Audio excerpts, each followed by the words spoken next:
All right, we're live for episode 9 of the Women's Cricket Podcast. We've got Neha Shetty, bright and smiling, and I'm, of course, coming from the bright and sunny Alexandria.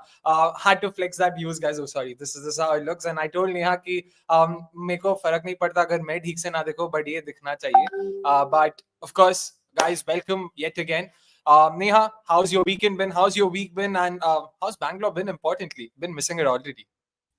Yeah, Akshay, week's been great. I think we got to witness again some amazing, women's cricket matches. So many things, happening in the background. I think while we were just, kind of hashing out all the details as to what we should discuss, there was just so many things happening, right? A lot of exciting things. Again, although India is not playing, we have the WPL next week as well, that we will be discussing. But besides that, a last few set of international matches, before we kind of jump on that bandwagon. So yeah, doing well, and Bengaluru too, as usual, cute weather. It's pretty cool here. So yeah. Yeah, lots to talk about, to be honest. And I'm surprised with the number of updates I've seen in the last few days. And these aren't, on-field updates, so to say. There's been a bit of the 100 and everything that's been happening there, retentions and whatnot. We're not even referring to the franchises bought and sold and all of it. Then, in terms of the ICC awards that came out, there were a couple of critiques who weren't exactly happy with the final winners, yours truly included. And apart from that, of course, with the WPL beginning in a couple of weeks, most of these teams have begun their camps. You've seen players also popping in, and yeah, it's time to be excited, I guess, when it comes to women's cricket. Probably let's start off from that. WPL closer home, at least closer to Neha. In terms of how the build-up is happening right now for the team, Sophie Devine, unfortunately, no replacement announced yet. We're less than 2 weeks away from the first game, which is when RCB will also be playing their first game of the tournament.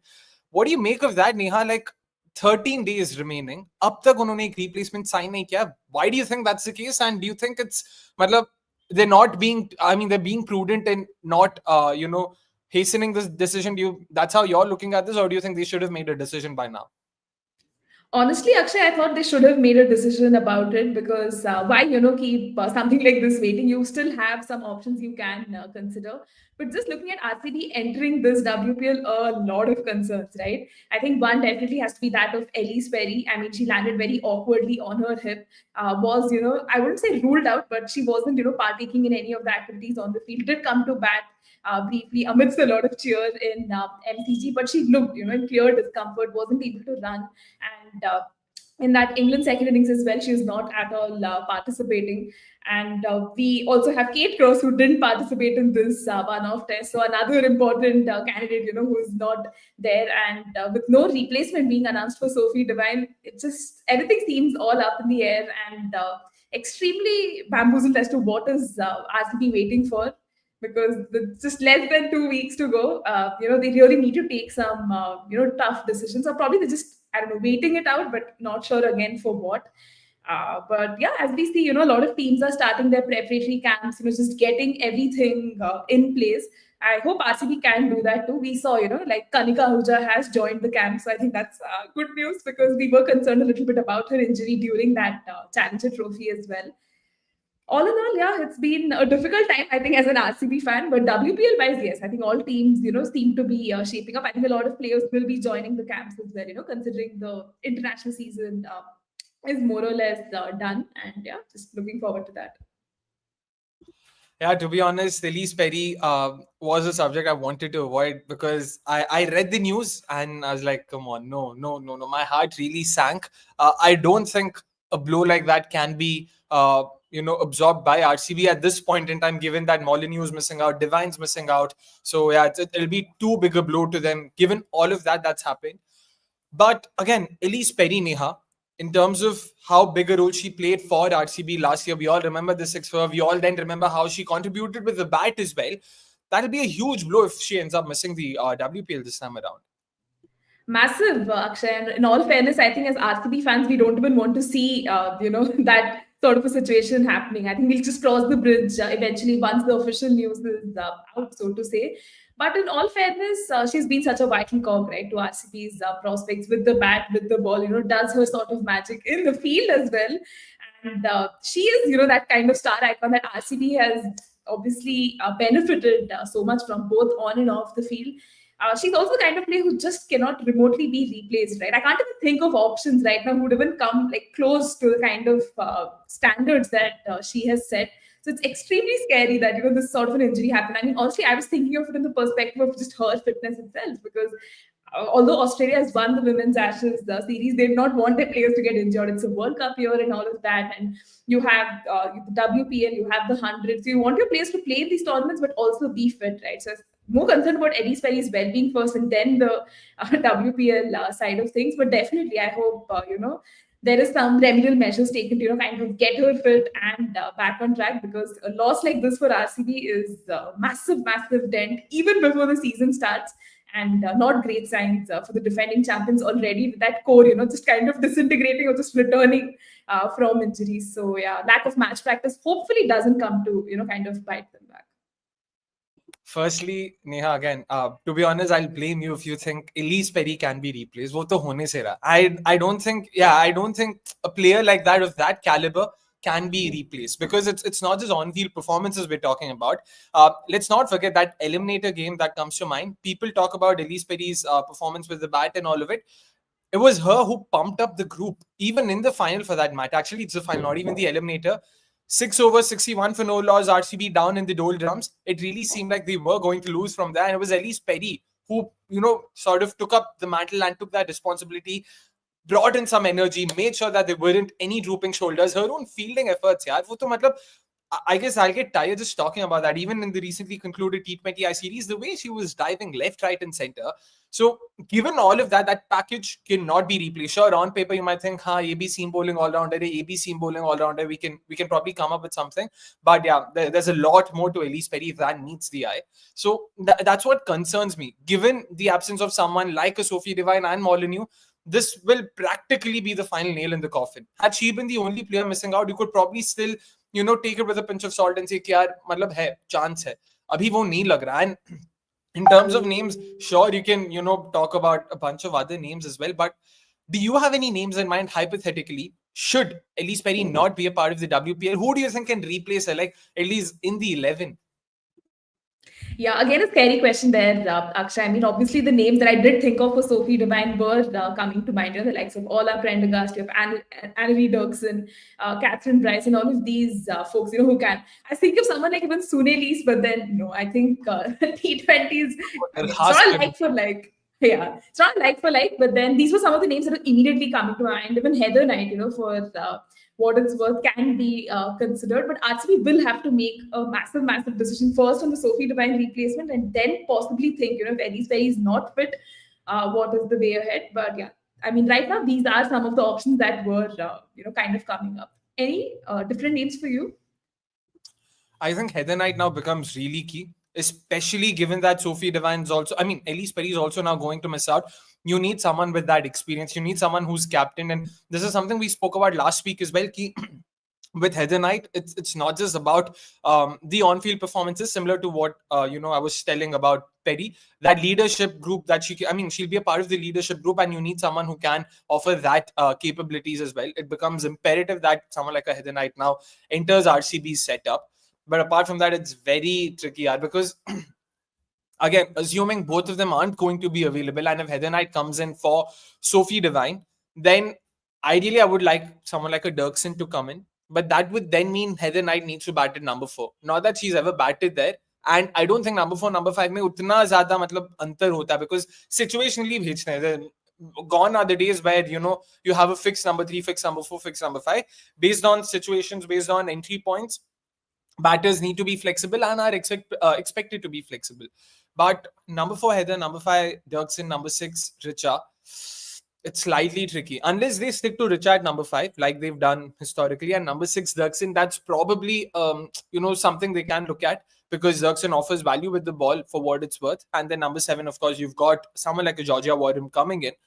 So maybe those are the two names I would look at. Not sure if Ola Prendergast even then makes the cut here, because again, like I said last week, I still think that she's not a first 11 option right now. I don't think she can be a starter.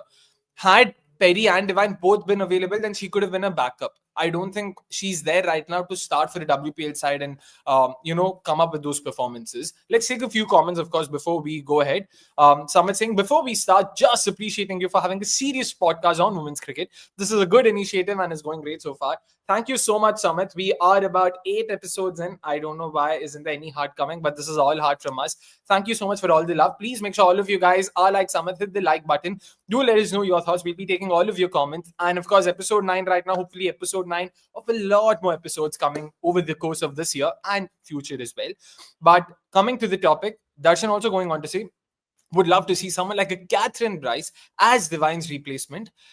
I know, Neha, you were, of the opinion कि Catherine Bryce खेल सकती है, but you still think there's a chance. I know associate player, so she doesn't have to be one of 4 foreigners, but that's still, matlab, do you think she'll be able to add value considering the latest development? Again, we're just going ahead with the assumption that Perry might not be available. नहीं तो ये conversation होना ही, मतलब करना ही बेकार है. So going ahead with that, do you think Bryce can now feature in? I think when we just look at Catherine Bryce, she's a much evolved player, right? Considering her showings from the last edition, playing all those matches for Scotland and playing domestics in England as well. She's coming in with that sort of an experience and everything. So I believe she is much better placed this time around than she was last time. Matlab, we have to give the benefit of that. It was her first season, and Gujarat themselves were having a very upper niche type of going itself. So to expect her to just come in and do her job would be difficult. But I think now, she'd be better placed. But here, just a left field choice. Looking at the way, Australia under 19 performed. I mean, unfortunately, they were knocked out. A very like could also be someone like Kiva Bray, right? Under 19 player has, looked at Ellyse Perry as her role model as well. And someone who's been actually causing waves in under 19 cricket, but again, can't expect her to come to a level like WPL and perform.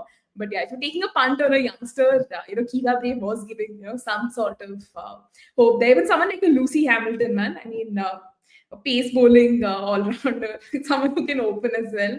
So yeah, I know Akshay have thoroughly disappointed you with these options there. I'm not disappointed. Like I do like the idea of breeding in youngsters. I'm always up for that. But yeah, there's still too raw. And अगर किसी को लेना भी है ना, then I would happily take someone like an Eleanor Larusa, simply because she offers a very different dimension. Beautiful action, left arm pacer importantly, and a left hand batter. I've always said this. Cricket in general and women's cricket in particular has seen a dearth of left armers across both departments.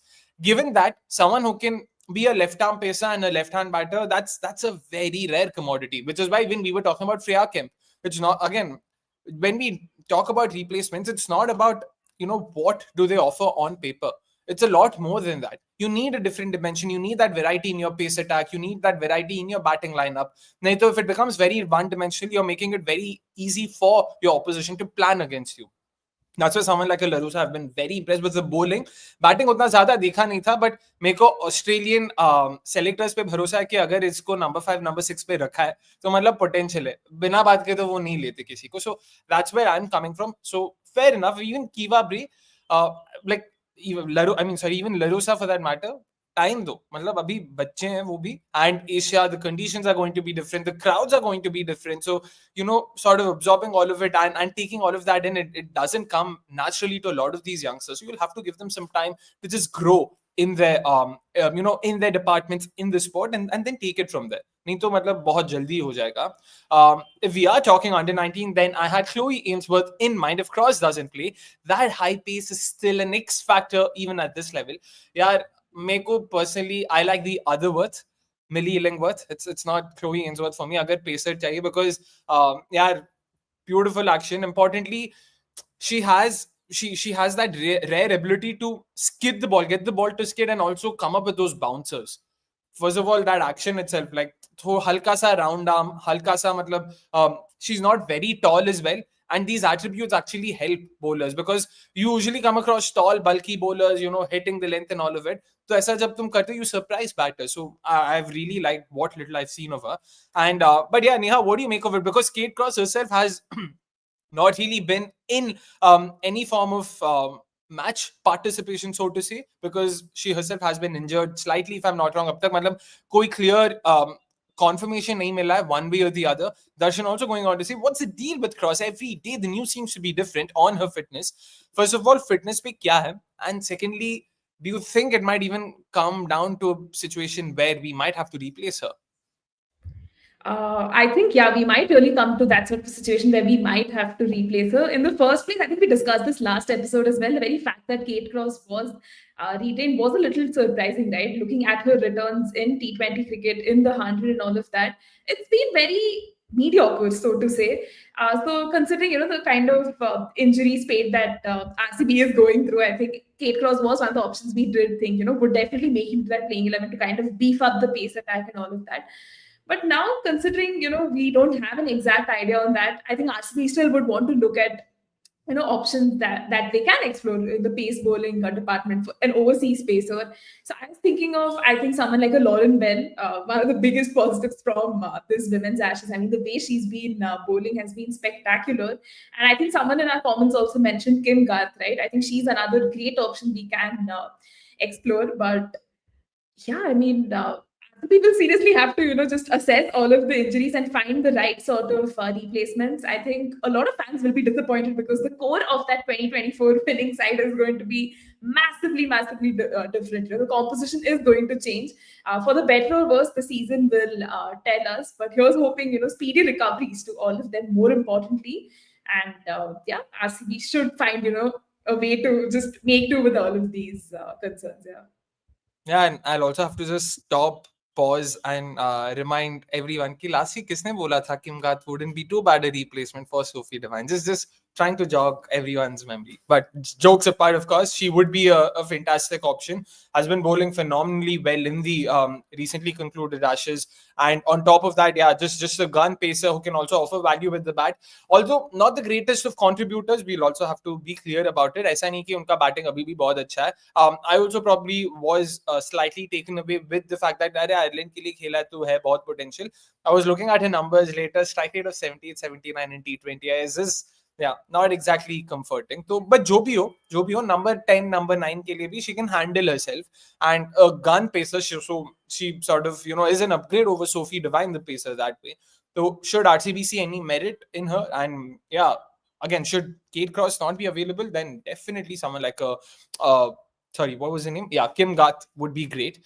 But Lauren Bell, tumne kaha, Lauren Bell has been great. I still think Lauren Filer will also be great. Not, I mean, more than anything, it's because of that sheer pace, yeah. Indian domestic batters historically haven't been the greatest against high pace. And someone like her will become that X factor for you. 7 out of these 11 players in her side is going to be Indian. And agar tum un 7 players ko tackle kar sakte ho, that's good enough, yeah. Sure, you have your 4 overseas and whatnot who can handle some of the biggest superstars. But I think Lauren Filer will be too hot to handle should she be a part of the WPL. Especially क्योंकि Mumbai जैसे surfaces हो, Bangalore जैसी surfaces हो, good pace, good bounce. So yeah, she can really crank it up a bit. And if there is a spicy surface on offer, she'll be more than happy to add a bit of her own to it. So it'll be fantastic to watch that. Thurup Markthorpe, meanwhile, in the same vein, asking, why not Darcy Brown? She's also pacey. She's not too bad. Neha, do you think someone like a Darcy Brown wouldn't be the worst of choices? With Darcy Brown, my biggest concern was with injuries. We have seen her kind of bowl those spells and have injuries and everything. Again, not a bad shout. I think her numbers in India also don't exactly do justice to the kind of bowler she is. Even in the women's Ashes, we got to see her, bowling well in patches and getting those wickets in certain phases and all of that. Again, definitely not a bad shout, but all of it again boils down to what is the kind of overseas combination RCB does want to offer, because Renova is definitely a starter, right? You need that other pacer who will complement her well. So the faster I think we get confirmations about the injuries and take stock of the situation is when we can actually start thinking of all of these alternatives. And yeah, Darcy Brown also definitely makes the cut as one of the options that we can explore. And yeah, as they say, time will tell as to what are the changes we can consider. Yeah, it'll be very interesting, to be honest. And I like this phase also, just the couple of weeks in the lead up to the WPL. मैं उस नजरिए से आ रहा था, not with RCB losing out on a lot of players, but I like that also, that flux, that period of flux, that chaos, it just leads to a lot of speculation, and I love speculating. I love just saying, "Arey, isko le sakte, usko le sakte." We all love fantasizing, right? "Arey, this player, that'll be great. Arey, this combination will." So it gives us some food for thought. It gives us some, something to work with in terms of just trying to think, ki kya ho sakta hai? And importantly, just being 2 weeks away from the WP means that we love talking about everything that's happening right now in women's cricket. So उसमें तो हमेशा मजा आता ही है. All of you watching on Twitter, please do hop on to YouTube, hit the like button, do let us know in the comments क्या लगता है आपको WPL के बारे में, RCB के बारे में. Do you think there's any chance for them to be able to defend their title, या आपको लगता है कि ये सारे इंजरीज के बाद तो भाई मतलब आप बोरिया बिस्तर बांध के घर ही चले जाओ, खेलने का मतलब नहीं बनता. Meanwhile, some is also going on to say Danny and Smriti Som becomes very important now. Completely agree there as well. They are arguably the two most important batters in the setup. And in Sophie Devine and Ellyse Perry's absence, they will have to, take up a lot more onus on themselves and make sure that they get in the runs. It won't be easy for sure. Apart from that, Tanvir also going on to say, Akshay changed location. Yep. Plain white background se tang aa gaya tha, to isliye. Let's hope you're also liking the new location. You can talk about that also in the comments. What do you make of the new location? And for the uninitiated, in case you didn't see the first 30 seconds, do guess, where do you think this is from? Which part of the world or India is this from? RCB का थोड़ा थोड़े RCB के बारे में थोड़े questions आ रहे हैं. Let's just answer them before we move on to our next topic. One good thing about RCB is that the domestic core remains strong. Fair enough, yaar. Kanika Ahuja was the one sort of you would say vacancy or hole that they were looking to plug. Thankfully, her being fit and her now sort of joining the RCB camp means that you at least have her. So that is in safe hands. Also, someone like a Rakvi Bish isn't the worst of reinforcement. So I'm looking forward to seeing her as well. Thoda game time milta hai to. But about this, Neha, what do you make of that? Sunetra Paranjpe has joined RCB as the new bowling coach. Thoughts on it? Absolutely. She's a wonderful addition, Akshay, because for the uninitiated, she is the coach of the Mumbai senior women's team, in the domestic side of things. And she's an exceptional coach. Like, the number of players who have spoken about the kind of impact that she has had, on their games is massive. And Mumbai's also won the senior women's T20 trophy titles like back to back, and she was one of the chief architects and one of the pillars, so to say, to guide the players and all of that. So great addition, and I think she'll definitely help a lot of the domestic players and even the overseas players can learn a lot from her. So really happy with that sort of an acquisition. I think even Saima Thakur in one of the interviews I had with her had spoken about that. Sunetra ma'am was actually the one who kind of introduced her to the whole concept of visualizing and just trying to be the best version of yourself out there. So yeah, just extremely and exceedingly happy that she's a part of the RCB setup now. It's interesting. The men's team also brought in Omkar Salvi, Mumbai coach, now RCB bowling coach. Now there's Sunetra Paranjpe joining RCB as their bowling coach. So does that mean someone like Courtney Winfield Hill won't be a part of the setup this time around? Or I don't think she was a bowling coach. She was just an assistant coach. So I'm not sure what exactly were the divisions in the RCB backroom staff. So fair to say, मतलब उसपे कोई update नहीं आया कि Courtney Winfield Hill won't be a part of the setup this time. Yeah, I think she'll still be the assistant coach. But actually, the bigger question is, do you remember Sania Mirza was a part of that first season? And, she's just mysteriously dropped. So I wouldn't be surprised if something like that transpires again this time. I still think about Sania Mirza and where she is in the RCB setup. But okay. She wasn't dropped, to be honest. She was just the mentor. She was supposed to be some mentality, mental boost. They came up with those very flashy MBA jargons. But apart from that, I don't think Sania Mirza was expected to play any role, when it came to on-field performances. It was more from that mental aspect, just to help domestic players get acclimatized to, rubbing shoulders with some of the world's biggest superstars. So stuff like that. So I'm guessing they realized that there wasn't a lot of value being added on that front. So they might have just let go of her. Baki to usme, I don't think उसकी वजह से या उसके होने या नहीं होने की वजह से कुछ फर्क पड़ने वाला था on RCB's performances. So ठीक है. Can live with it.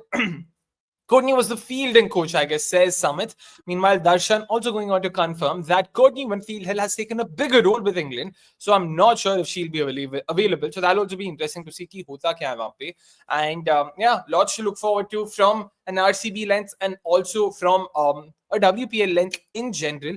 Ellyse Perry's injury is definitely a concern for RCB now. What about the middle order? Ellyse Perry is an all-rounder. Deepak, you can just thoda sa piche scroll kijiye. We did have a lengthy chat on that and how it might impact RCB. What sort of names could they potentially look at?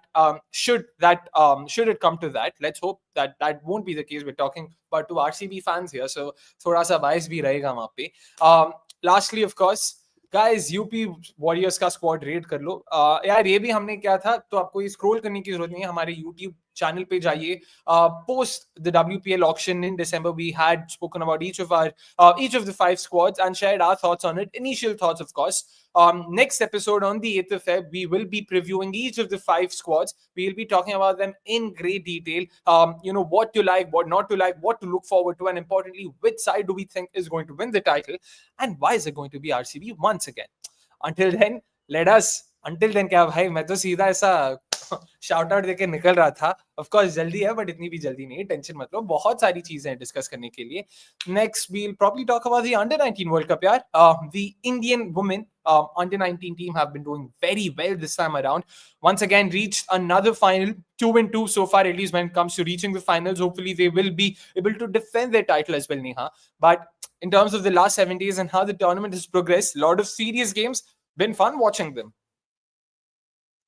Absolutely, it's been real fun watching the under 19 World Cup. I think looking at it from an India perspective, great wins, right? I mean, we did expect them. We have a great age group system here. The grassroots are giving us the kind of talent who are eventually going on to represent India and do so well. I think the first real challenge that India faced was the semi-final against England. Last year finalists taking on each other. A few names from that England setup from last time did feature this time around as well, and probably they still carry the horrors of that loss versus India. But India's clinical, man. I mean, at one stage England looked like they could have really gone for a massive total, the kind of start the openers had given them. But the way India managed to pull things back was very commendable, thanks to the bowling performances of the likes of Ayushi Shukla. Then you have Parunika Sisodia and Vaishnavi Sharma, right? I mean, all three left arm spinners. So it was really great to see them, kind of just come to the fore and do their thing. And chasing water, paltry total of 114 is going to be, very easy for Team India, as the opening pair has been doing really well. I think one of the concerns heading into the final is how our middle order has been largely untested. But considering the volume of cricket that the under 19 team has played, be it the triangular series, be it the Asia Cup, they have been tested in different circumstances. So I'm not entirely concerned about that. All in all, yeah, India definitely seems to be shaping up as a team to watch out for. Eventually end up on the right side of the result. But enough talking about India, looking at South Africa as well, right? The kind of campaign that they have had, their backroom support staff, as I was raving about to you, Akshay, earlier, that it's an all-woman sort of a situation there. They have Dinesha Devnarayan, who's been doing remarkable work at grassroots cricket and with the under 19 team. They have Trisha Chetty as well, who's been a former player. And there's 2 other folks as well, So it feels nice that they have a nice support staff, and the way the team has been performing too. Briefly there, in their run chase versus Australia, I say lag raha tha, if they lose a few more wickets, could things have been a little different? Or if the total was a little more, could that have been a concern? But I think the batters really held their ground and delivered. A few of them come in with that senior team experience as well. Seshni Naidu, someone we were talking about so much back in the T20 World Cup time, really coming to the party here and doing well. And I was just looking at the Super 6 matches of this week, the last day, Sri Lanka defeating Australia. I mean, who would have seen that coming, right? I mean, we do know that Australia has their struggles against spin, and they have been a team that has sort of struggled with their batting against, oppositions that have really tested them. And probably that loss was Sri Lanka, was playing in their minds, and South Africa doing South Africa things did defeat them. And even Nigeria, for that matter, the way they have been doing, performing in this tournament, defeated New Zealand early on, managed to defeat Ireland again. It's not the margin of those wins, it's that they have registered those wins, look like a very confident side. And had rain, not interrupted that one match, I don't know, we could have seen probably an entirely different semi-final. I wouldn't say they'll be finalists, but great signs, that the last day of the Super Sixes as well, although the semi-finalists were confirmed, was still giving us, stuff to actually be excited about. So yeah, that's a very lengthy answer to your very short question, Akshay. Apologies. Yeah. यहाँ मतलब सब कुछ cover कर लिया था. I was like ठीक है, मेरे को बात करना है क्या, चलो अगले टॉपिक पे ही चल देते, बिकॉज पूरा वर्ल्ड कप कवर हो गया, सब कुछ बात हो गया. But of course we will, I have my questions. Unfortunately haven't been able to follow the tournament just as keenly as you have. Coming to India, my concerns are also similar to what Ayush has asked here, and similar to what you also tried to address earlier, Neha. The Indian middle order is untested. What are your thoughts on that? We cannot take South Africa lightly. We've beaten the big old Aussies. Because if you look at it, Nikki Prasad hasn't been amongst the runs, neither in the Asia Cup nor in the World Cup. It's been a while since we've seen her, come up with some good performances. And then even, someone like the likes of Mithila Prasad, or be it someone like an Ishwari Afsare, hardly any game time against some of the top sides in the last week. Scotland wala game to chhod de, matlab ek hi wicket gaya tha, usme bhi Trisha, of course, fantastic with the bat, fantastic with the ball. But do you think that can actually come and hurt them? Because don't forget, the South African bowlers were ruthless against the Aussie batters. Like, the fact that they were able to restrict them to such a low score is primarily what helped them win the game in the first place. No, it's a fair concern to have, Akshay, that the middle order has been largely untested. But then again, just looking at the way India managed to wrap up the run chase versus England as well, winning by those 9 wickets. Again, we saw a similar pattern with the middle order not getting tested. But just looking at the matches, volume of matches that this team as a unit has played, right from the Asia Cup and even before that, the Under-19 Triangular Series, they've played against South Africa. They kind of know the strengths and weaknesses of this side. So I'm not entirely concerned that India's middle order is still untested. They will come to the fore when it is needed. But I think right now, just looking at the opening combination of G Trisha and Kamalini, they've been doing exceedingly well. If one gets out, there's always the other one who can actually salvage the thing. And Sanika Chalke as well, every single time coming in at number 3 when the match is more or less done and still doing her job. For me, it's been more about how the Indian bowlers have kind of set up the match and ensured that the batters just pretty much had a breeze. And I think it was that Scotland encounter. I know Scotland's bowling was not that great, where we saw the Indian batters batting first and posting that sort of a massive total. So I think, and you can also add on to this, do you think the toss will actually play like a major role in the final? Say India is bowling first, they try to restrict South Africa to a chotu set total so they can kind of chase it down. But even batting first, I'm not concerned that they wouldn't be able to put a massive total on the board. But I think India will do better if they can, kind of restrict the opposition and then eventually sort of chase it. Yeah. To be honest, my primary concern heading into the final tomorrow is the fact that even when you look at India's bowling attack, right, the spinners have wreaked havoc. The trio of left arm spinners, the names you took earlier, be it Ayushi Shukla, Vaishnavi Sharma, or of course Parumika Sasodia, they've all been very effective. And a lot of it is down to batters in general. Like most of these sides, Australia, England, and all of them, they haven't really played a lot of spin, and they haven't really played on a lot of spinner-friendly surfaces. So naturally, wo thoda time lagta hai. It takes a bit of skill. Unlike pace, where batting against pace bowling is a lot more reactive, instinctive. Not saying it's not skillful, of course, it's just as skillful, but that instinct just takes over a bit more easily, so it becomes, I guess, slightly easier. But that's not the case with spin. And given that, they will want the surface also to be slightly more conducive to spin tomorrow. If it turns out to be a surface similar to what we saw, in that Scotland game, I know spinners have wickets nikale the wahan pe, but it was a very flat surface. Yeah, a better batting unit would have really made merry. And मेरा वही concern है कि if the spinners aren't able to take a lot of wickets, can Joshita and Shabnam actually step up to the plate? Because Sri Lanka game छोड़ दें, तो मतलब उतना उनका भी contribution रहा नहीं है. Joshita also in the last game bowled probably just the one over. They knew spinners are doing well, तो spinners कोई ball देते हैं. So do you think that could potentially come and hurt them? Yeah, I mean, as much as we've been raving about, Indian pacers, they haven't been amongst the wickets, besides a few here and there. So I think for the Pacers to kind of set the tone, get those wickets up front will be of utmost importance. But India will still kind of rely on their spinners to kind of come and do the bulk of the job. And I think we saw even Trisha, rolling her arm over and getting those few wickets. I think the game versus Scotland is what I'm referring to. But yeah, I think these are concerns that India will contend with. But on paper, I think they still look like the stronger side. They've played against South Africa in that under 19 triangular tournament as well, and most of the winning team is like a part of this team as well.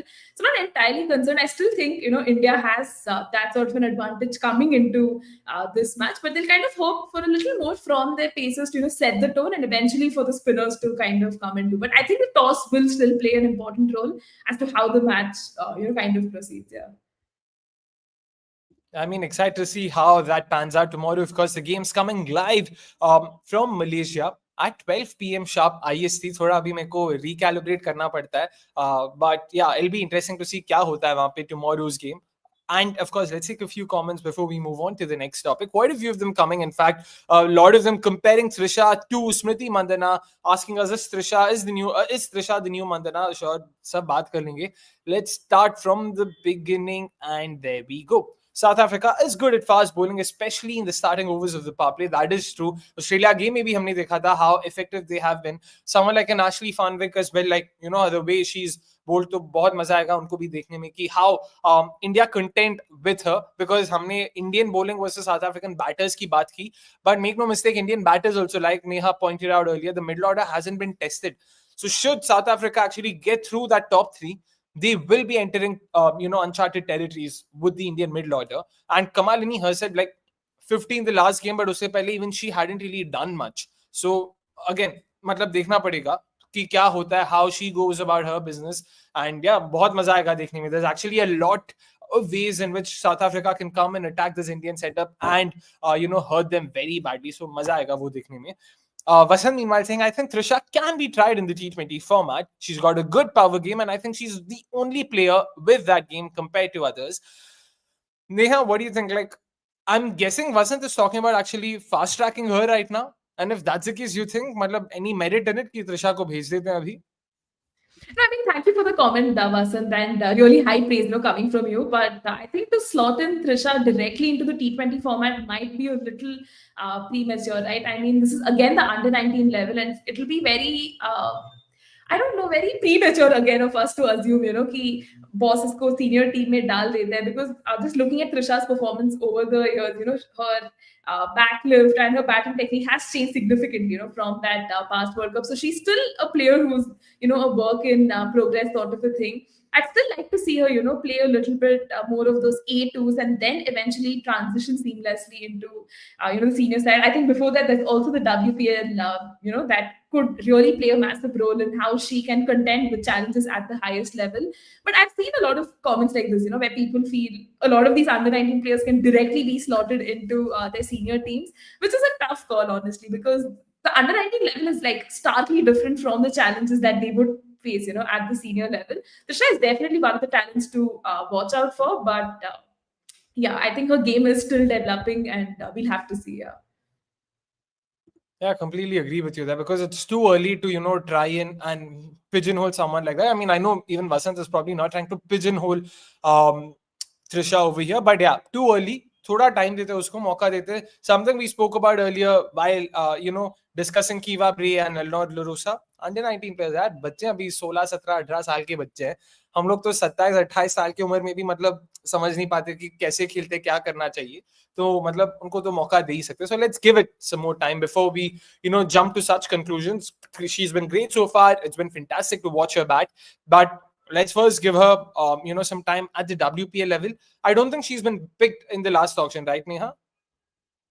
I don't think she was. Yeah, she hasn't been picked. तो पहले उसको WPL खेलने देते हैं. Once she does that, then we can see, because WPL now we are clear. We are sort of coming up with that pathway कि WPL में अच्छा करोगे तो you get to play for Team India. So let's stick to that at least for the time being. थोड़ा देखते हैं क्या होता है. But मजा तो आएगा definitely उनको देखने में वहाँ पे. Mandeep meanwhile saying, South Africa will be trying their best and will be coming hard on the Indians. You never know, the final is anyone's game. The team which handles pressure well will win the game. I know it sounds like a cliche, but I mean, it is cliche because it is a cliche only because it's true. And Mandeep also seems like a new name. Mandeep, make sure you hit the like button if you haven't already. And all of you folks, please, yaar, do us a world of good. Show us some love. Spread that love, importantly, with your friends. Please hit the like button. Share it with your friends as well if you haven't already. And all of you folks watching on Twitter, यार किस बात का wait करो, please आ जाओ यहाँ पे यार, मजा आएगा आपसे भी बात करने में. You can let us know in the comments what do you make of the Indian under 19 team, and do you think there are any potential superstars waiting or lurching in the wild. तो मजा आएगा उसमें भी. बहुत सारा मजा हमने बहुत सारे मजे वाली बातें तो कर ली. Comments ले लेते हैं before we bounce to the next topic. Alana King bowling in the Ashes. She also performed similarly in the Indian subcontinent. Interesting comment given that हम लोग under 19 World Cup के बारे में बात करें, but fair point, Deepak. We will talk about it when we discuss women's Ashes. Bowling wasn't good in the semis because 113 is challenging, sure, but we had no one. It's challenging, yeah. We had one. No one will talk. England fielded poorly. That game pressure got to them. Acha, okay. He's talking about how 113 chase करना दिक्कत वाली बात नहीं है. Fair point, यार Ayush. But 113 पे restrict करना तो बड़ी बात है ना. Like the fact that the bowlers did the job. And that's all that matters, right? They did end up on the right side of the result, so I don't think anyone will be complaining about it. Asim, meanwhile, asking us, would the under-19 South African team have any thoughts of avenging the men's T20 World Cup loss to the same country opposition? I can say this confidently and probably on behalf of Neha as well when I say they couldn't care lesser about what happened last year. I don't think it's not like South Africa as a country is worrying about who's winning and who's not. सबके अपने अपने matches चल रहे हैं, सबका अपना अपना चल रहा है. So ठीक है, या Neha. I actually just want to take a moment, Akshay, to credit the way South Africa has been developing and progressing, right, in world cricket. I mean, their men's team made it to the T20 World Cup final. Their women's team has made it on consecutive occasions to the, women's T20 World Cup final. Now, their men's team again makes it to the, World Test Championship final. So I think they've been certainly doing something right for all the people who really, love using a certain choker term for them. They've actually been performing exceedingly well. And yeah, I mean, as a country, I think they've been producing that, sort of talent that they have a lot to be proud of. And yeah, they've worked really hard to reach where they are. But I think a little bit it would play in their mind, our senior teams have done this, time for us to, kind of go the actual way, not avenge the loss and all, but like at least we will try to go the extra miles. Maybe like a little bit of that will be playing in their minds, yeah. Yeah, it'll definitely be playing in their minds. And it'll be interesting to see how they go about it. And he also spoke about that all women's coaching staff. So, gender aside, they've clearly done well in terms of in getting performances from these youngsters. So that itself is a major success for them. And yeah, like Neha said, in the last 3-4 years, Women's World Cup final, in both the T20 editions, in both of the previous two T20 editions when it comes to women's cricket. And then there's also the men's World Cup final in T20 cricket, the men's World Cup final in the upcoming WTC, and then also there's the men's ODI World Cup semi-final. So काफी खेला अच्छा उन्होंने. So it's all about just getting it right in those crunch moments. And yeah, who knows, we'll probably finally see them get themselves their first ever ICC trophy. And before you guys tell कि हाँ 2014 Eden Markram and all of that, sure यार, under 19 है, हम लोग main team की बात कर रहे थे. But yeah, let's see. Mazad.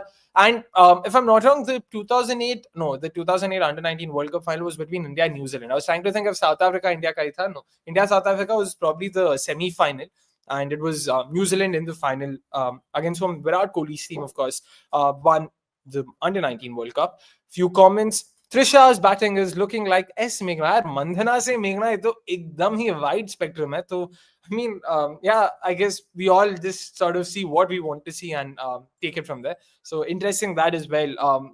Who was it? I forgot who it was. Yeah, it was Thurup Makthop. Vasant says, I do think India will win because South Africa's choker stag will haunt them. It's tough for them to shake it off. Again, ऐसा नहीं कि sir पे 10 kilo का वजन है वो कि वो हटा नहीं पा रहे. It's a thing. And I don't think these youngsters carry any of that baggage. यार ये बच्चे I don't know if that they might lose, but I don't think this will be the reason for that loss. Do you agree with me there, Neha? Yeah, in all fairness, just pigeonholing all of them, carrying that same psychological baggage is very unfair because it just takes away from the kind of effort, that this under 19 team has put. Maybe little it weighs them, how maybe our past teams, senior teams have had this sort of a thing. But honestly, yeah, I don't think the South African, at least this under 19 unit, are chokers in any way. Just have a look at the kind of campaign they've had here. Matlab, the kind of wins they have notched up. Kayla Reneke, for that matter, the kind of captain she's been. Like, I've been so excited about her. She could potentially even make her senior debut. With the way she's been progressing, an exciting talent. So yeah, I hope they don't carry that sort of a psychological baggage, and I don't think they do. Yeah, not looming in the background. Yeah, I mean, completely agree with you. देखते हैं क्या होता है, of course. कि कल हारते हैं या जीते हैं, but yeah, like we said, we don't think it'll be right to attribute even a potential loss to, choker tag and all of that. वो नहीं सोचते इन सब के बारे में. Last question before we move on to the next topic. Asim Hunt's asking us, can any or all of these spinners from the under 90 team be brought into the senior setup? Parunaka's already been a part of the WPL season 1 Gujarat Giants. I don't think she played a lot of games, but she was a part of the setup. But none of them have been picked by any of the IPL sides so far, right? Yeah. Unfortunately, they haven't been picked up. I remember Sonam Yadav being a part of Mumbai Indians, in that Right. inaugural season. But again, games and all we saw now, like they don't really give that many opportunities. Half the playing 11, picks themselves up. But to just answer that question, can any spinners be brought into the senior team? Again, would like to see them go through the route of A2s, WPL. But Parmika Sisodia, man, an absolute talent. The kind of player she is, with her variations, and a player who really thinks, so I think she would definitely be one to watch out for, and I hope she kind of makes that transition to the senior team because some of our bowlers are aging. India's experimenting a lot, and yeah, I think she would definitely be an asset for us going ahead. Yeah. Yeah, I mean, Parunaka's the name even I would have picked. She's been fantastic. Again, beautiful action. Very smooth, very much in sync, very easily repeatable. She doesn't really lose out on her shape. Kafi consistently dal paati hai. And yeah, I've loved watching that. So, maza aega if she is able to make it to the Indian setup as well. Sunday is a panauti for India, says Deepak. यार मतलब ठीक है अभी वो जो हुआ सो हुआ. I thought world cup final भी तो संडे को ही हुआ था ना, T20 वर्ल्ड कप जो हम जीते थे. Correct me if I am wrong there Deepak. Why is Kamalini strike rate relatively lower to her partner? नहीं, अगेन मतलब एक ही तो अच्छा नॉक खेला उन्होंने, उससे पहले तो मेनली सिंगल डिजिट्स में ही आउट हो रही थी. So again, is there anything to look into on that front? I think when we just look at Kamalini's way of play, she's more of that anchored sort of a player, takes her time to build that now because you have Jeet Risha at the other end, who's doing bulk of the run scoring. So she's, kind of playing that supporting role, a second fiddle, so to say. And even just looking at the kind of targets that India has chased throughout this tournament, it hasn't been that threatening. So you just need to kind of, stick it out and get the job done, which most of the teams haven't been able to do because looking at that Australia South Africa game as well, at one point it just felt like Australia pressed the self blast wala button because they were just all over the place with respect to how they were kind of batting and progressing in that inning. So India, for that, to give them credit, I think Jeet Risha has been doing the bulk of run scoring in that sort of an aggressive way. And you have someone like Kamlini who's anchoring it, taking it slow. So I wouldn't really look too deep into that. Yeah. Yeah, I mean, fair points those. And I'll also add just one more thing ki under 19 World Cup is matlab is mukam pe na, like you shouldn't dissect it that way. And like you said, since Jeet Risha has been in such fantastic form, it's just made it easier for Kamalini to rotate strike. And importantly, barring that one knock, jahan pe target 113 tha, she hasn't really done much. To necessity thi nahi na. Like if you're talking about aggression, please go and watch the Asia Cup. Matlab wahan pe to she was just stonking boundaries and sixes importantly for fun. So इसीलिए I mean ठीक है देखते हैं. And tomorrow, what better game than the final, the World Cup final, to just show that she has the goods to deliver at the highest level. So maza, I mean, it'll be fun to watch some of that. Meanwhile, let's take a few more comments before we bounce. Hello, looking forward to the WPL, or rather looking forward to the WPL to interact with you. Thank you so much for the love, Nani. And please make sure you hit the like button, all of you folks, if you haven't already. And once again, Twitter वालों, please आ जाओ यहाँ पे, मजा आएगा आपसे भी बात करने में. Do you think toss will be a factor in the final? What do you think, Neha? I think, yeah, it could have a role to play because I think, India has not been tested in a situation where against the tougher teams, they have batted first and, posted that sort of a massive total. So we'll have to really see if India is put in that sort of a situation, how do they actually fare? But in all fairness, yeah, I think India would want to, kind of bowl first, restrict the opposition, and then chase down the total. This is again not discrediting the batters, but it's just that the bowlers have been doing that sort of a better job. So yeah, the toss will definitely play a factor, but it shouldn't really bog down India as much as people would normally think. Yeah. Yeah, देखते हैं क्या होता है. Rain, of course, not a lot of rain forecasted for tomorrow though, Neha. So we can expect a 40 over encounter for the final. Chalo. Yeah, hoping for that actually. We get to see a proper full encounter because this World Cup unfortunately has been marred by rain. And I think we were ranting in one of our episodes about, "Yaar, kaisa venue chun liya?" Like, did they not check with the weather and all of that? So just hoping we get to see a proper full fledged encounter without this whole weather concern looming. Yeah. Yep, 100%. देखते हैं वहां पे भी क्या होता है. And there was one comment, of course, Thurup Makthup saying, just read that Healy is set to miss the WPL. And yeah, we can confirm and say that she is, of course, set to miss the WPL 2025 due to stress injury in her right foot. We will be talking in depth about that injury, what it means for the UP Warriors post that, who can they look at, for potential replacements, and is it actually a blessing in disguise or not? वो भी हम बात करेंगे in due course. थोड़ा time दे दो. But before that, let us talk about Alyssa Healy's side. The side that she couldn't captain in the recent past, in the women's Ashes, or rather not couldn't captain, a side that she couldn't wicket keep for in the recent past. Also, a side that's been dominating. Yeah, dominating is also probably an understatement there. But women's Ashes finally came to a conclusion with the women's test ending earlier today. Australia dominating with an innings defeat. Beth Mooney, Annabelle Sutherland with the bat, Lana King with the ball, and then England were really caught off guard, had no answers. Say what you want and call it what you may. But Neha, this has been a splendid tour for Australia, to say the least. Absolutely, Akshay. And I think that's where I kind of want to reference our conversation as well. When we were previewing the women's Ashes, and we had given England a chance, considering the way they were going, but we always gave advantage to Australia. But 16-0 scoreline, I think none of us would have predicted that or even seen that coming because I mean, let's be honest, England isn't that bad of a side as they're being made out to be. I mean, now that the results have been the way they are receiving the backlash from experts, former players, commentators, and everything. But again, that just takes away from the kind of team that Australia has been, right? I mean, lately we've seen them not qualify for that T20 World Cup, which is a massive dent, right? Considering the kind of standards and everything they set. But again, just regrouping and coming so strong with a very positive mindset, this women's Ashes and dominating from ball one was remarkable. And England, I think somewhere, in that ODI series, especially after the second ODI, I think they just mentally switched off. They were like, boss, humse nahi hone wala. And they just didn't look like a side that was, going to compete. A few performances here and there that they can be proud of. But as a unit, and I think even just John Lewis, who we were talking about last time around, it's like they're coming up with more excuses than to actually find solutions, to those problems. I hope Alex Hartley keeps telling the inquest and the review meeting that's going to happen brings up some very positive solutions because I think just talking about the domestic structures as well, Australia has such a flourishing domestic system, that has been producing talent for all of us to see, right? And England, on the other hand, now they're moving to this whole county sort of a system where we will see like tier one, tier two, tier three, and like a lot more talent that will potentially come through. But England will definitely want to, reevaluate, reassess whatever word we want to give as to just introspect and see how they can come back stronger. But Australia just once again proved why they're such a class unit.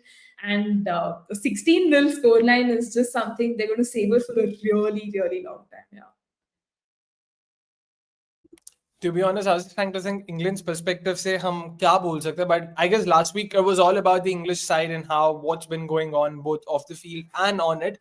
Yeah, it's just been a very dull phase for them, a terrible phase for them probably, and there needs to be a lot of introspection, there needs to be a lot of questioning to be done, and importantly they need to find answers for it. They cannot just leave it at the questions, because right now it just seems like उनके पास कुछ है ही नहीं, ना तो talent है, ना तो skill है, ना कुछ ही, मतलब अगर देखोगे तो वैसा ही लगेगा. It's just been one demoralizing defeat after another, and yeah, the test loss was just sort of uh, the last nail in the coffin, so to say, that just tipped things over. So hopefully no knee-jerk reactions is what I want to say, but I guess it's now almost time to call for a couple of knee-jerk reactions, one of which was a subtle conversation that Nat Silverbrandt had recently. Neha, what did you make of that? Like, I understand ki everyone harbors ambitions of leading their country. Nat Silverbrandt's no different, and being one of the leaders of the side, she's right in having those ambitions. But to probably bring it out loud at this point in time when there are calls for the sacking of Heather Knight, what did you make of the conversation, firstly? And secondly, do you think it was right on the senior pros part to come up with something like that? I mean, पहली बात तो ये है कि just looking at Heather Knight's captaincy, we were talking about in our last episode as well, 6th consecutive Ashes series loss, irrespective of the scoreline and everything. It's been a disappointing time for her personally and her captaincy as well. So I wouldn't fault the journalist to kind of ask that question to Nat Silverbrandt. But again, with the kind of candidness that Nat Silverbrandt answered that question, like, yeah, I don't mind leading the side. I just felt it was a tad bit shocking, because I know her intention would be, team first, and I want to, get this team across the finish line and all of that. But then it just feels like you're throwing your current captain under the bus. You don't trust them enough. You feel you would be the next sort of an option, and you can just throw your hat in the ring and be that sort of a Mr. or Miss Fix It sort of a thing. So it just felt more like that, and a little bit of a letdown, considering I'm also an Nat Silverbrandt fan, and all of those things. But again, not a bad question to ask, but then in this context of the series and the way England has been performing, yeah, series ke beech mein aise bologe to it feels like you don't trust your captain enough. And I think somewhere in the conversation they also spoke about the leadership group, which has the likes of Sophie Eccleston, Amy Jones herself, and Heather Knight. So probably after the series they would possibly reconsider that option of change in captaincy, or change in guard, so to say, in different formats and all of that. मतलब अगर ये India में होता तो it would have been like massive news. Everyone would be like, oh, Smriti Mandana said something like this, ऐसे कैसे बोल दिया and all of that. But the English media didn't really pick on that. So that was a little tad bit surprising. Expecting a little better from Nat Silverbrandt, but then I think she was just answering the question there and being as honest as she could be. But with Heather Knight under fire, I think a little backing and support to trust your actual captain would have been a much better place to operate from. Yeah. I agree with most of those points, including the fact that the interview wasn't entirely wrong in, asking that question.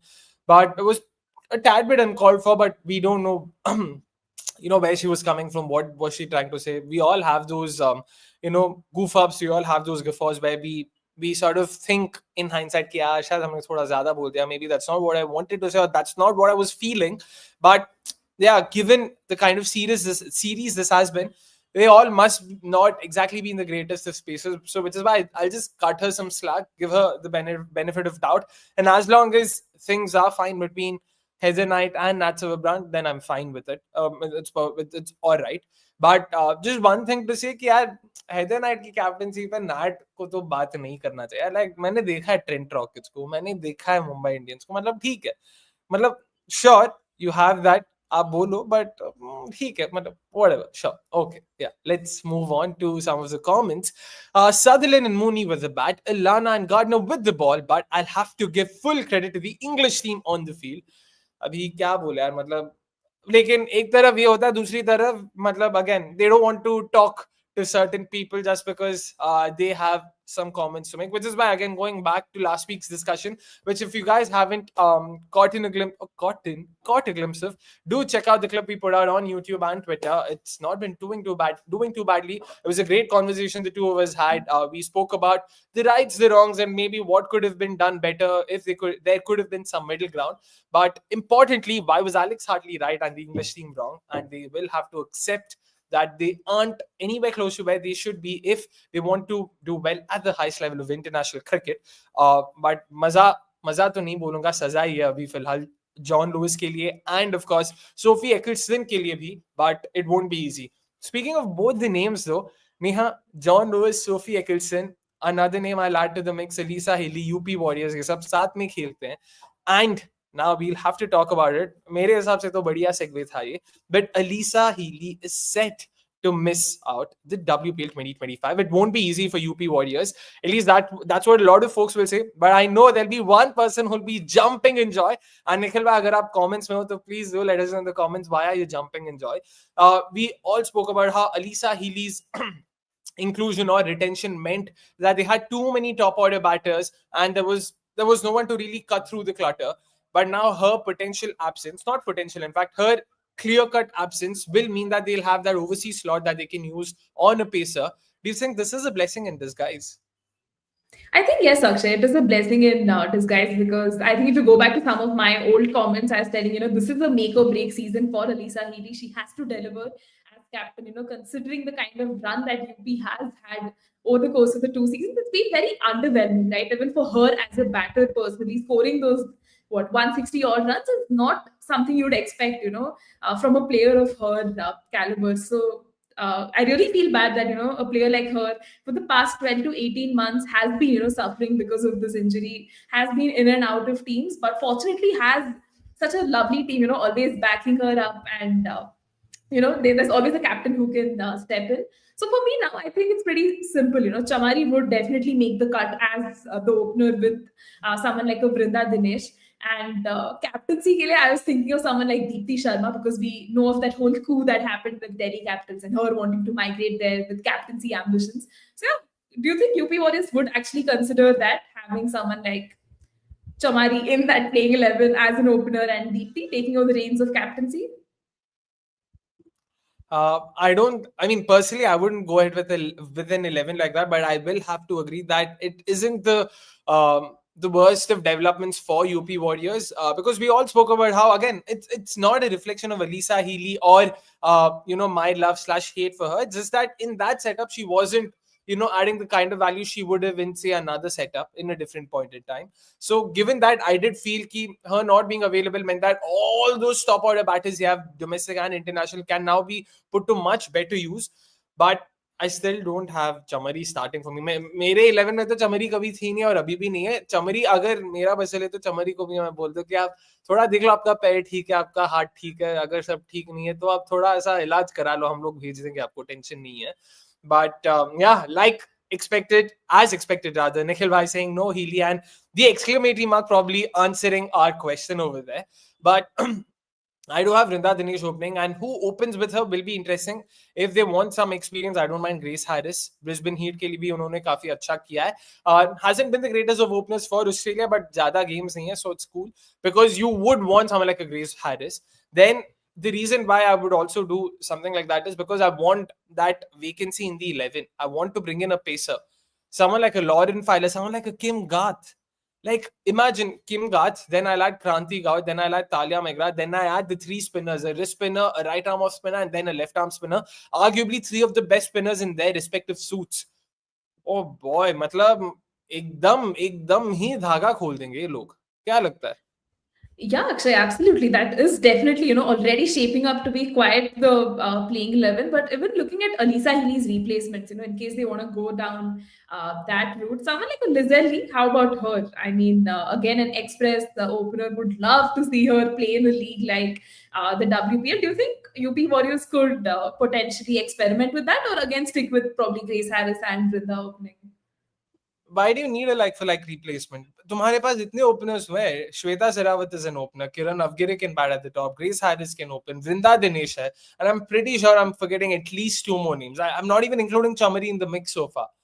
तो given this तो मेरे हिसाब से तो मतलब चाहिए ही नहीं यार, क्यों चाहिए? मैं तो अभी भी मेरे को लगता है एक पेसर ले लो, बैकअप ही से ही ले लो, because I do agree with Nikhil bhai here. Harris, King, Talia, Sophie, these would be my four options. So Talia and Kranti Gowd as the two pacers, and then you've got King, Sophie, and Deepti Sharma with the ball. That should keep you in very good stead, yeah, because वो 12 overs, that those 12 overs of spin is a bank. तो आप जाके ताला मार दो, आपको tension लेने की जरूरत नहीं है. बाकी 8 ओवर में तालिया McGrath hasn't been doing too badly as a bowler in the recent past, so I don't mind depending on someone like her. So Kranti Gowd is the one pacer that they'll probably have to, take a punt on. But यार जितना देखा, she's definitely one worth, waiting for and also betting on. Like I said earlier as well, at the end of the WPL auction, भाई मतलब मजा आ गया था उनको देखने में. एक्शन भी सही है, स्विंग मिलता है उनको काफी अच्छा. तो yeah, fingers crossed. This development now all but confirms Kanti Gaud's inclusion in the 11. I'm saying fingers crossed. I'm not saying this is going to happen, of course. So thoda wait karte hain. But coming to captaincy though, Neha, that will be another void that UP Warriors will have to fill. Before we get to it, Samit asking us, did that captaincy talk really happen? I thought it was a rumor. Neha, bata do, spill the beans. Come on. Yeah, I mean, there's no smoke without fire, honestly, Samit. But the moment I read that, I wasn't entirely surprised because Deepti, in the domestic side of things, also, kind of leads her side when she was playing with Bengal then, and now, has shifted gears for UP.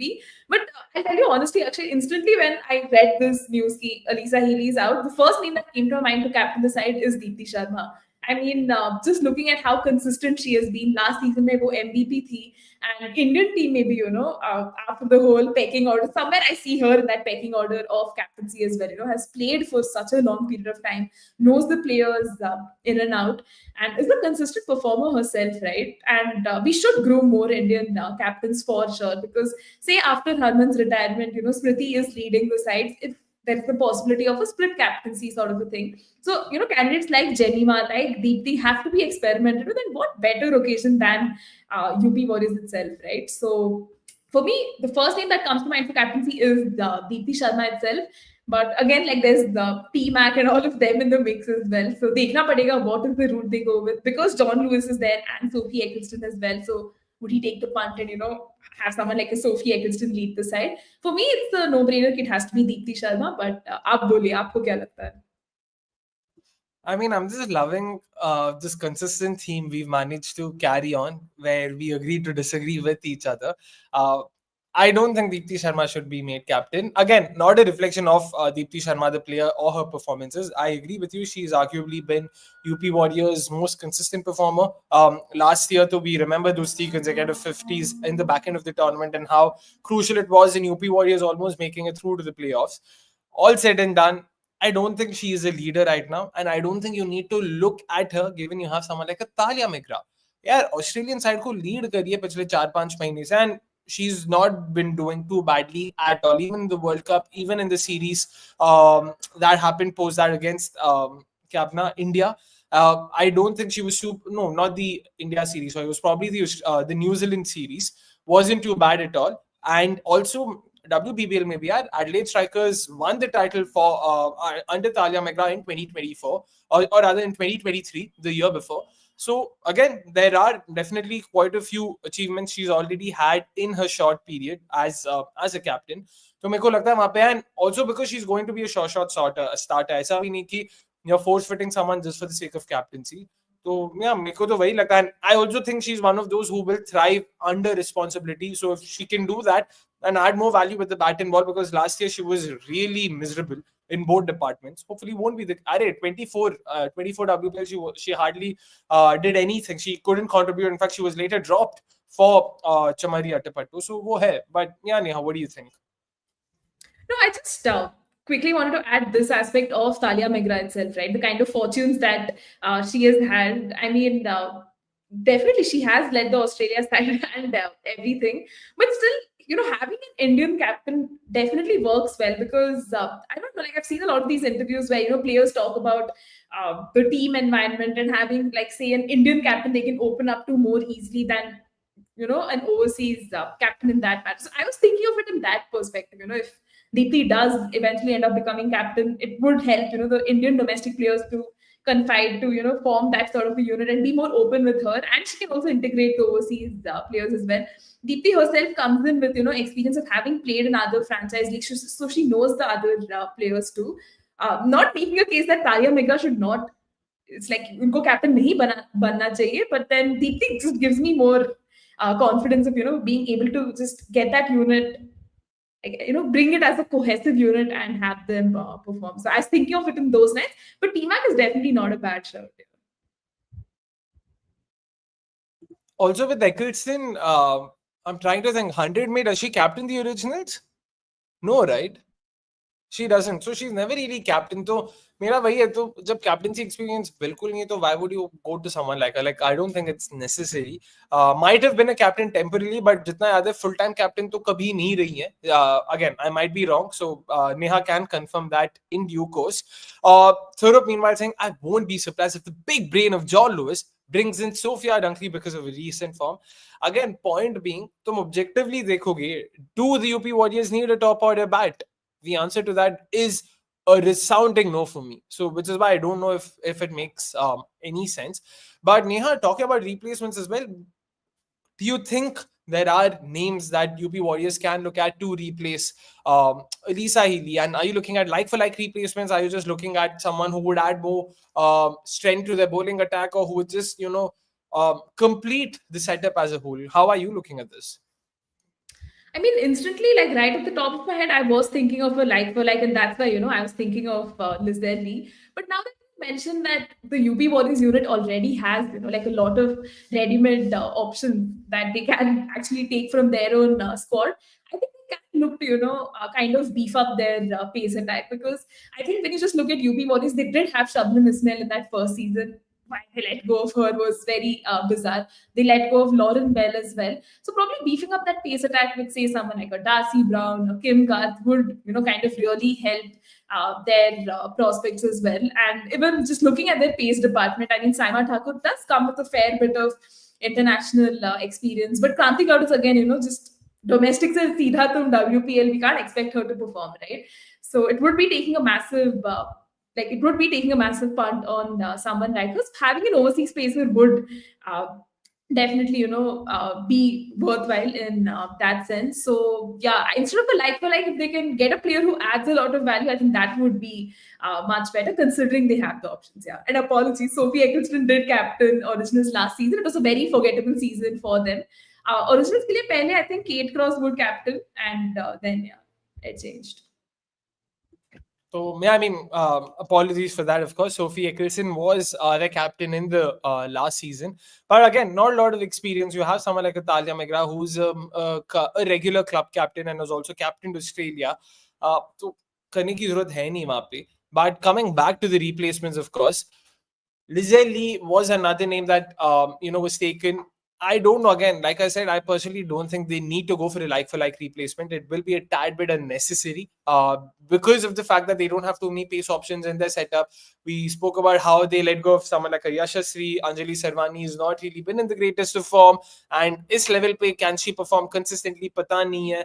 Kranti Gaud is too young and too inexperienced to, just say ki haan, ye pura season acha karegi. So Talia Megra is practically the only pacer you have, which means you would ideally want to have at least another option in the 11, in the squad, if not the 11. So that's where I'm coming from. And when I look at it that way, pacers mein Kim Garth tops the list for me. I would probably add someone like a Lauren Filer. Lauren Bell has been a part of the UP Warriors setup in the first 2 seasons. I know last year she dropped out last moment, but again, they can potentially go back to her. So, Neha, do you think pacers maybe, और कोई options हैं कि क्या लगता है? Like, do you think they can probably look at an all-rounder, even perhaps someone like an Ola or someone like even an Eddie Dirksen? Yeah, because just looking at UP Warriors mini auction as well, it was a pretty quiet one for them. They just went in with those domestic purchases, which were great. And I think, as Nikhil Bhai rightly says, going for that seam bowling all-rounder might be something they can definitely experiment with. You have so many options as well. like Ola Prendergast wouldn't really be a bad shout. But then just looking at that overseas combination, somewhere it just, kind of feels settled, because the likes of Sophie Eccleston, Grace Harris, T Mac, and even probably Alana King, would definitely be starters. But Ola Prendergast ka wahi hai ki, didn't really impress in that series that, she could have. But yeah, I mean, would be interested to see, they can kind of get her in.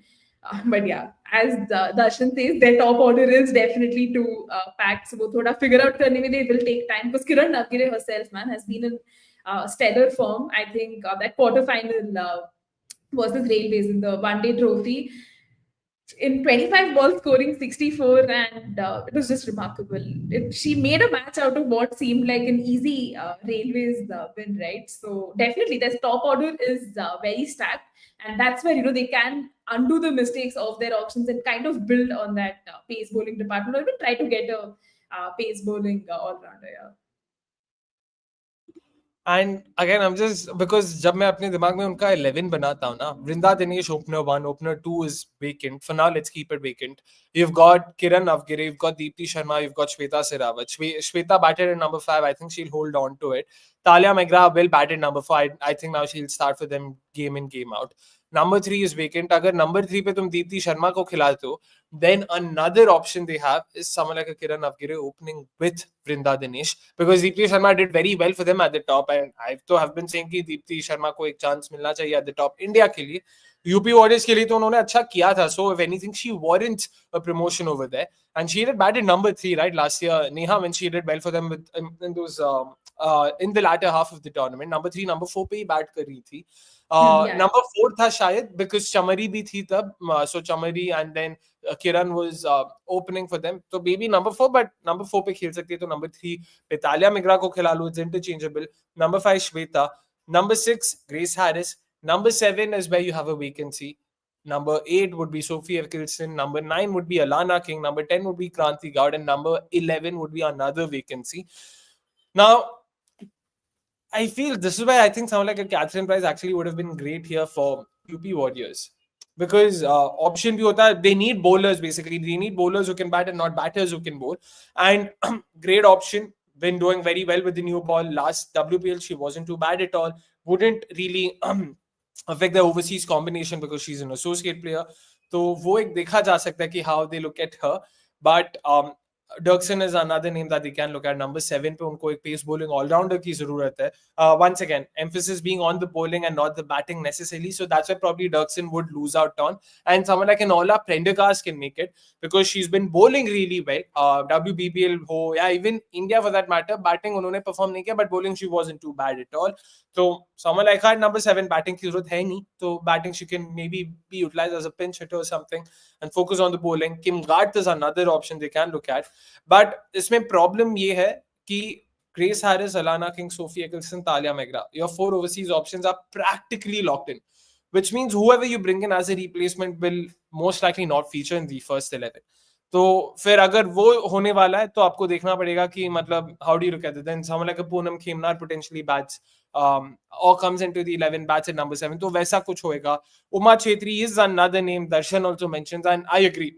Come to think of it, Uma Chetri will have to play for them. Keeper कौन है? नहीं तो they don't have a keeper. No, but I disagreed with the I think she opens part. I don't think she should open. That experiment did not clearly work. And no, I don't think they should go back to her, kind of opening. That is true. I don't think she will be opening as well. I think she will bat at number 7. वो slot खाली है वैसे भी. Batting up सबको, you would want to give Deepti Sharma some more game time. Talia Megra's natural position is 4. Shweta didn't do too badly at 5. Number 6 पे आपके पास Grace Harris है ही. So yeah, Uma Chetri opening is unnecessary. Kiran Navgire, we all remember that knock against Mumbai Indians as well when she first opened, that solid 50. So I would stick to that top 7. Darshan saying Poonam for 7, but yeah, matlab wahi na, fir, does that mean you're dropping one of Shweta Sehrawat or Kiran Navgire? Because if you're including both and you want Poonam Khemnar and Uma Chetri, that really leaves no one else. Ya to tum Talia Megra ko hi nahi khila rahe fir. So do let us know, because to be clear, Neha, what we're saying is our top 7 looks like Vrinda Dinesh, Kiran Navgire. Then number 3 pe you've got someone like Deepti Sharma coming in. Number 4, Talia Megra. Number 5, you've got Number 5, who have you got? Shweta Sehrawat. Number 6, Grace Harris. Number 7, Uma Chetri. keeping taken care of. Deepti Sharma offers value with the ball. Vrinda Dinesh is an aggressive opener. So is Kiran Avgire, a very aggressive batter. Both of them can utilize the power play, the field restrictions of the power play importantly.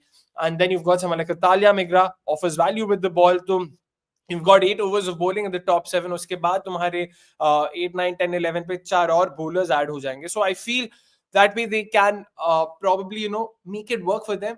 But it's going to be tricky. So knowing that, Alyssa Healy's replacement would potentially not be a part of the first 11, Neha, then how do they look at the replacement? Like, because it becomes very tricky, right? You also know कि जब जिस player को आप लोगे वो first 11 में feature नहीं हो सकती. प्लेयर को भी मोटा मोटा आइडिया लग चुका होगा. They will मतलब नो कि हाँ मैं खेलूंगी नहीं. तो it becomes trickier than signing such replacements, right? Yeah, I think that replacement would just be sort of a backup, so to say. Unfortunate for them, but then that's really how it has kind of progressed, and UP Warriors kind of has figured out the combination that they would want to opt for, unless one of them has like a woeful season and you need to replace them. Say someone like a T-Mac has a very dull first few games, they'd want to experiment by bringing that sort of a backup player in the mix. But again, actually, a lot depends on who they kind of want the side to be led by. I think a lot will boil down to that. Because Alyssa Healy last season, I think at some point we were just feeling like, she was filling the captaincy quota. She wasn't really offering anything, but she was just being a part of the playing 11 on the basis of, just being the captain of the side. I hope they don't find themselves in that sort of a situation. So a lot will depend on who will be the captain they announce. And yeah, like Lizelle was one option I did think of, but then because we kind of discussed before, Nikki, they have so many players in the mix that they don't need to look for options otherwise for the like for like. I think yeah, the captain would really make the difference here. Yeah, it'll be difficult for them. It'll be a very difficult call to make. But yeah, given the kind of 11 they are looking at, this probably at least gives them more flexibility. So that's the silver lining. Replacement to theek hai, you can be smarter about it. Amy Jones was literally the first name that struck my head when I got to know Alyssa Healy was not going to be available. But yeah, when I gave it more thought, same question. Amy Jones won't be a part of the 11. So jisko bhi loge, le lo yaar. But I guess Amy Jones makes more sense because she bats in the middle order, number 5, number 6, number 7. So that way, given that they already have a void in that part of the lineup, so should they look at tweaking the overseas combination, maybe Alana King in a horses for courses situation, then someone like an Amy Jones at number 7 would add more value in the middle or lower middle order. So Amy Jones isn't a bad shout at all. There's also the John Lewis connection. So yeah. Can RCB get Izzy Wong? I know her recent form hasn't been good, but she has the experience of playing the WPL. Thurup earlier also asking us, will they be inclined, they being UP Warriors, to get Izzy Wong? So clearly, this is someone who rates Izzy Wong very highly. Neha has already hinted at no STFU, no Izzy Wong in RCB. I love adding some masala, Neha. Come on. Yeah, Izzy Wong has had a tough couple of months, so to say, has not been in favor for England itself. And domestics में भी देखोगे तो performance उतना अच्छा नहीं रहा है. I think John Lewis has also spoken about how she kind of needs to go back, rewire, and come back stronger. I know she has had a great time for Mumbai when she did, I think, in the inaugural season. But uske baad, she's really seen her fortunes fall off, and even England, for that matter, have kind of moved on from her. Again, not writing her off. She's a great player, an all-rounder. A team would really be lucky to have. But just looking at her recent performances doesn't give me that sort of a confidence, right? That she would immediately slot in as, say, a replacement for Sophie Devine, possibly Ellyse Perry, and all of that. So at least now, no, I don't think RCB should invest in her. Yeah. And to be honest, I won't say just the last few months. 2024 all in all was a very bad year for Izzy Wong, not just from a WPL perspective.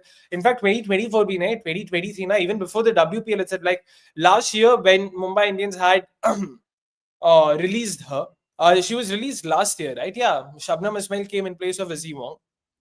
तभी अगर आपको याद है that Sri Lanka series comes to mind, where the inconsistent no balls, the wayward lines. So she has been off boil for a while. She's a very mercurial option that way. So on her best day, she'll really, give it a rip, get a hat trick for you in a playoff game, score a couple of handy sixes and all of it. वो होता है, but फिर भी यार मतलब बहुत दिक्कत है. And sorry, correct me. I stand corrected. Izzy Wong was with MI last year. Heather Graham was released after the first season, and it was C Wong who was released ahead of the season. Pardon me. बहुत ज़्यादा English हो गया भाई. Apologies for that. No, C Wong was with MI in WPL 2024, only released ahead of 2025. Thanks for correcting us, Darshan. Meanwhile, Thurup immediately retaliating, saying, Neha, just listen to me. If Vasi Wong takes John Lewis's advice seriously, then she should stop playing cricket. Wait, what is this about? I have no clue. Did John Lewis say something? अरे नहीं, so John Lewis in most of his pressers is very expressive, very articulate, and वो बहुत ज़्यादा बात करते हैं. So when someone had asked him a question about Izzy Wong, so he had mentioned that she kind of needs to go back to domestics, work on her basics and everything. And I think one comment was thoda like on the harsher side, which I think Thurup is kind of talking about. But John Lewis again, man, very measured in his criticism. But I will definitely revisit what was so like explosive and everything. But Izzy Wong has had a tough time. I hope she can find her groove again, because we've seen her performances time and again, do wonders for England, even when she plays the 100, right? So just kind of hoping for a strong comeback for her. But right now, she's not in the reckoning for England and needs some time to just work on her skills. Yeah. Yeah, she'll need more than some time, and also given the fact that in RCB's case, at least they will be looking for someone who starts for them, at number 4, number 5, number 6, number 7 even. Yeah, Izzy Wong in her current form would really be more of a liability, if I'm being very brutally honest. मतलब चिन्नास्वामी जैसे जगह पे अगर आप wayward होंगे ना, तो 4 over में 50-60 रन खा लोगे, and आपको पता भी नहीं चलेगा. So yeah, it'll be very tricky. So thoda matlab we'll have to exercise some caution, some restraint. At least when I say we, I'm referring to the RCB setup, of course. UP Warriors, I mean, not the worst of options, I guess, because like we discussed, they are looking for a replacement. They are looking for a replacement who will be more of a backup. In all likelihood, they won't. I mean, the replacement won't be starting for UP Warriors. तो या given that मतलब ठीक है, अगर चाहते हो तो ले सकते हो, एक ऑप्शन तो रहेगा ही, pace bowling allrounder, so that way not the worst for sure. Let's take a few more comments, of course. Darshan also going on to say, Izzy Wong was a part of the young English side touring England. She was somewhat 50-50, but there were a few moments where she looked very hard to play. Was this the series that happened before the World Cup, Neha? This was the series where Kate Cross actually led. This was the series before the World Cup, and Kate Cross led that side. But England, yeah, I think almost, or Ireland did win a game in this, na? Yeah, it was a 2-match T20 series, and it was 1-1. So yeah, that was one of other Ireland's remarkable wins. But yes, Izzy Wong was in that series, didn't perform too well, and yeah. Yeah, matlab, again, it says something, or rather it's saying something कि अगर आप main side पे नहीं हो और सिर्फ Ireland या ऐसे मतलब स्पेसिफिक टॉर्च के लिए लेके जा रहे हो, again no disrespect to Ireland, but it shows how ECB or the selectors, the English selectors themselves, have been looking at her. So let's give her some time. Let's hope she does develop or improve or get back to form at the very least, and then maybe from there you can take it and see if it's worth it. Darshan also going on to say, for RCB, I'm not a batting all-rounder to replace Divine. I think we will play Dean with Wardham anyways. Ooh, that's interesting. So does that mean Danny Wyatt, Perry, Wardham, Dean? Interesting, huh? That's a fair shout, but I'm hoping कि जो replacement आएगी ना वो Dean के बदले खेलेगी. I don't think Charlie Dean needs to be picked in the first 11. Sure, as things stand, because अपने पास और कोई all round, I mean और कोई foreigners नहीं है barring Kate Cross, जिसकी जरूरत है नहीं, given Joshita, Ellyse and Renuka. But Neha, do you think Dean is going to be a short starter for RCB? At least in my thought process, she wasn't a short starter, Akshay, to be very honest, because just looking at her numbers in T20s, it's not bad. Correction from what we were discussing last time around. But then to just, be a part of this RCB side straight up might be a little bit of an overkill. We'll have to see, how the season progresses, if the conditions really demand us to need that many spinners. Because with Shreyanka and Asha, we have like short starters, right? And Georgia Vernon is also going to be a part of that RCB 11. So do we again need another fourth spinner is something I'm still trying to wrap my head around. But yeah, at least she's not starting in my playing 11 right away. I mean, again, I'll still stand by my thought on it कि RCB के लिए अभी फिलहाल Charlie dean की जरूरत है नहीं, तो let us see. I'll still hold on to my thoughts. I don't want to jump the gun here, because if someone like a Dirksen comes in, then Dirksen starts for me. Simple as that. Adds a lot of value with the bat and ball, makes it a much more well-rounded unit. Someone like a Freya Kemp as well, for that matter. तो इसीलिए थोड़ा wait करना पड़ेगा वहाँ पे. Meanwhile, Asim also saying there's a lot of hue and cry about our fielding. Who will take responsibility for the 8 drop catches and that missed stumping from the English side in a single innings? Can we compare our catching to theirs? Yeah, this probably boils down to the conversation we were having last week around, where I said कि यार मतलब I probably have been too harsh on Team India, because अगर ये English side इतना सारा investment और ये सब के बाद ऐसे परफॉर्म करेगी, तो मतलब इंडियन साइड तो खराब की ही नहीं है भाई. Yeah, Akshay. I mean, I think one of the bigger talking points from this women's Ashes had to be England's fielding effort in the one-off test itself, right? The kind of missed opportunities were just baffling. I don't know where they will find, answers to that. I think in one of the conversations that one of the broadcasters was having with Heather Knight as well, she was again trying to, not come up with answers to that. She's like, yeah, fielding is definitely a concern, but fitness is not directly correlated to why we were kind of underperforming in the field, but then they have to come up with answers. Honestly, at this point, it just feels very bizarre that, the fielding continues to be lackluster and you just cannot find enough answers. And I think even after yesterday's day of playing the women's Ashes, they sent Raina McDonald Gay, बेचारी उनके मतलब 3 catches drop हुए थे thanks to like different fielders doing that. Sophie Eccleston herself has not been the best in the field. So England will again, when I say introspect on literally all aspects, not just one or two things, but the fielding has been a letdown. They really need to find answers. I say fitness maybe work nahi kar rahe and they're not acknowledging the problem. I think, yeah, that could possibly be, the root of their problem.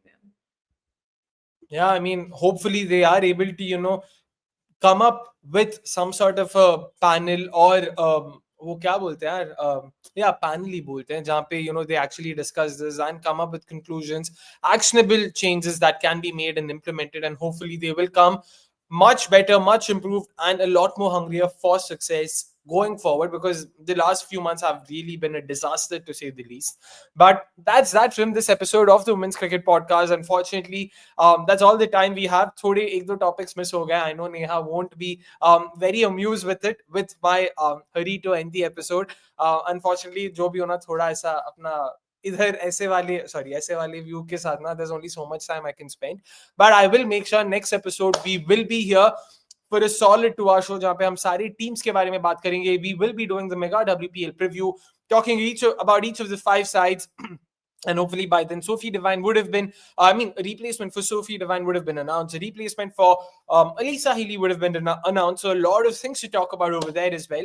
And all of you, if you haven't hit the like button, please do that. And most of you folks on Twitter, please do us a world of good. Switch to YouTube, hop on over here, hit the like button, main comment section, get chatty, let us know what do you make of the episode, what do you make of our opinions, if there's anything we can improve on. Until then, it's a goodbye from us. Take care, have a great weekend, and importantly, like me, stay hydrated.